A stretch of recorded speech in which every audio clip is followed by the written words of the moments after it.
This week we visited York, which is a historic cathedral city in North Yorkshire.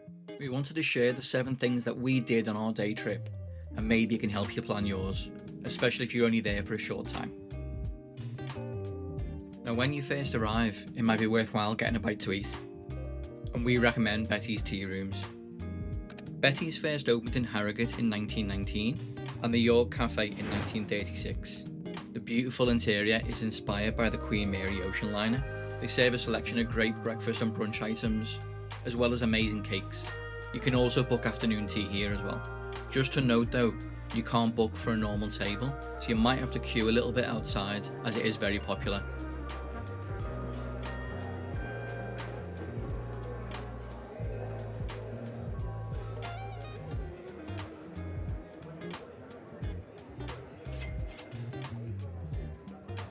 We both went for the sandwiches.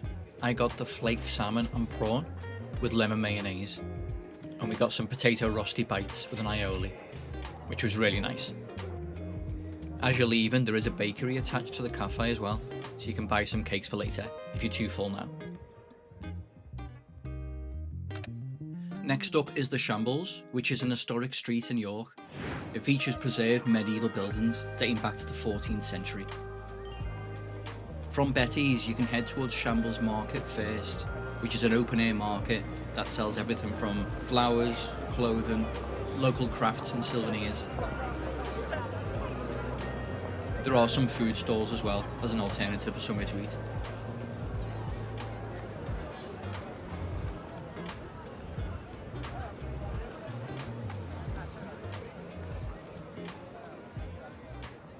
Shambles is probably derived from the Anglo-Saxon "fleshamels," which literally means flesh shelves, which is disgusting. But it makes sense because this area was traditionally full of butcher stalls, slaughterhouses, a meat market, and even up to 1885 there were 31 butchers located along the street. But don't worry, these days it smells a lot better and you're more likely to find a Viking themed pub or a Harry Potter themed souvenir shop than a piece of meat hanging from the window. It's a narrow street and can get quite busy, so come here early if possible. But it's a nice place to take a leisurely stroll down and check out some of the unique shops.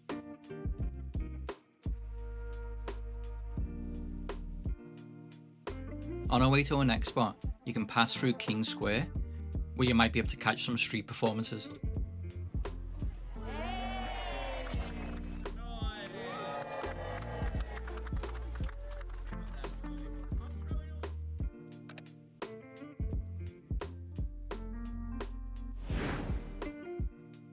You can't visit York without going to York Minster, which is one of Europe's most impressive cathedrals.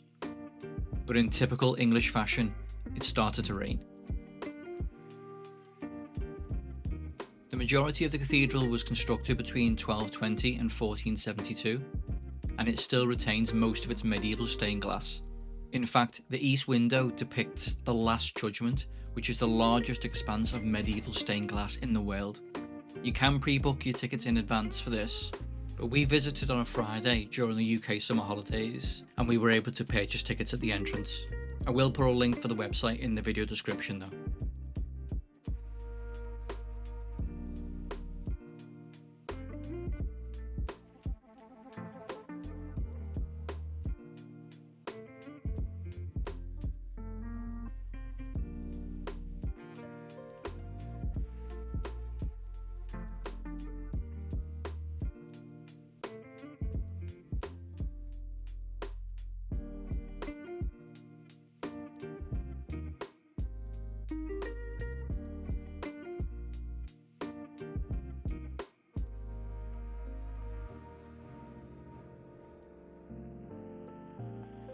Sticking with the medieval theme, our next spot is the Merchant Adventurers Hall, which is a unique building in the heart of historic York.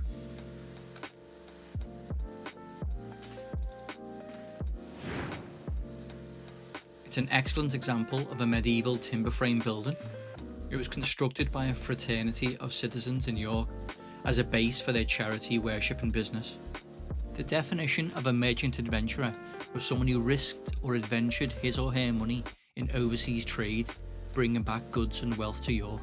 A bit like a medieval Jeff Bezos if he was risking everything to get your coffee pods delivered the next day.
Our next spot is Clifford's Tower, which is only about a 6-minute walk from the Merchant Hall.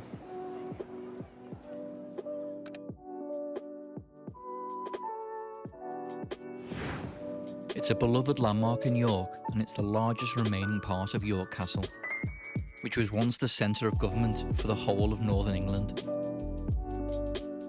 This stone tower dates back to the 13th century and was probably used as the treasury or a prison.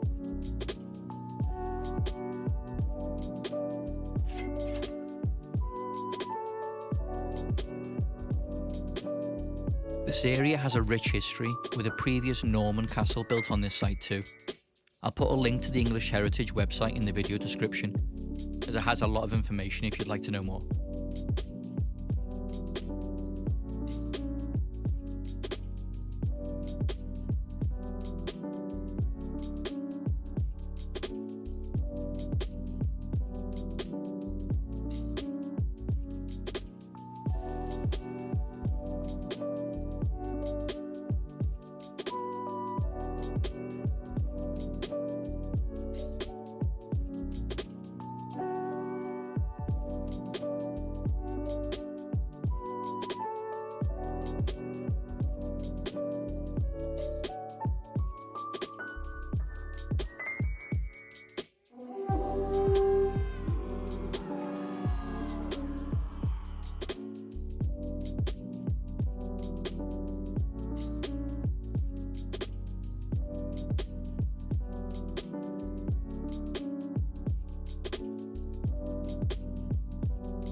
Our next spot is the JORVIK Viking Centre, and especially for families, it's an essential spot to visit in York.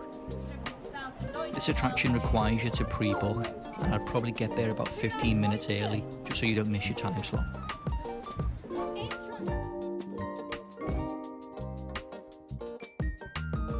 This is how you book your tickets, but I'll put a link to the website in the video description too. The attraction takes you back to Viking-controlled York around the year AD 960, and you're seated in a ride that will take you around a reconstructed Viking city centre, including all the sights and smells, so be warned.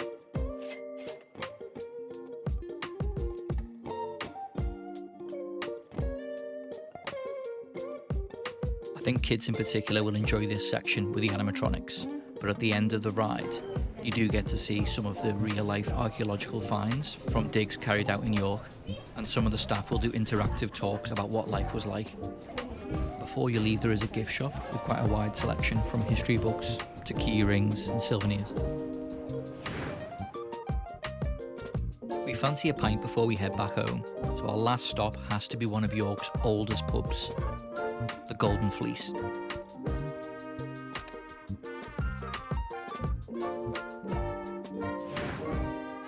As well as being one of York's oldest pubs, it's also supposedly one of the most haunted.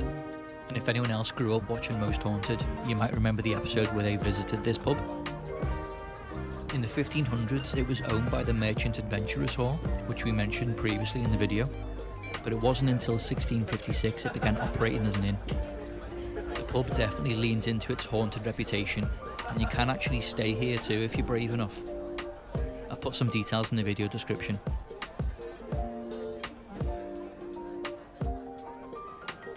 But unfortunately for us, we had some nice IPA, but we didn't see any ghosts, so it's time to head home.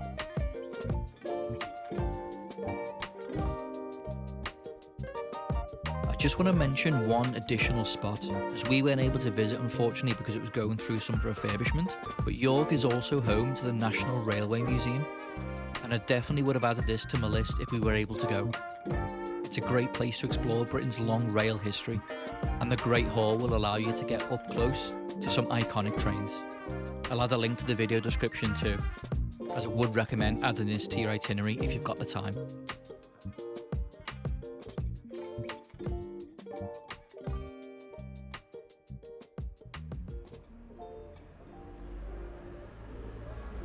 Thank you for watching to the end of this video, it's really appreciated. If you could click the like button too, it really encourages me to make more videos. And please comment below with what you thought of York, and if I've missed any spots that you'd recommend. See you in the next one.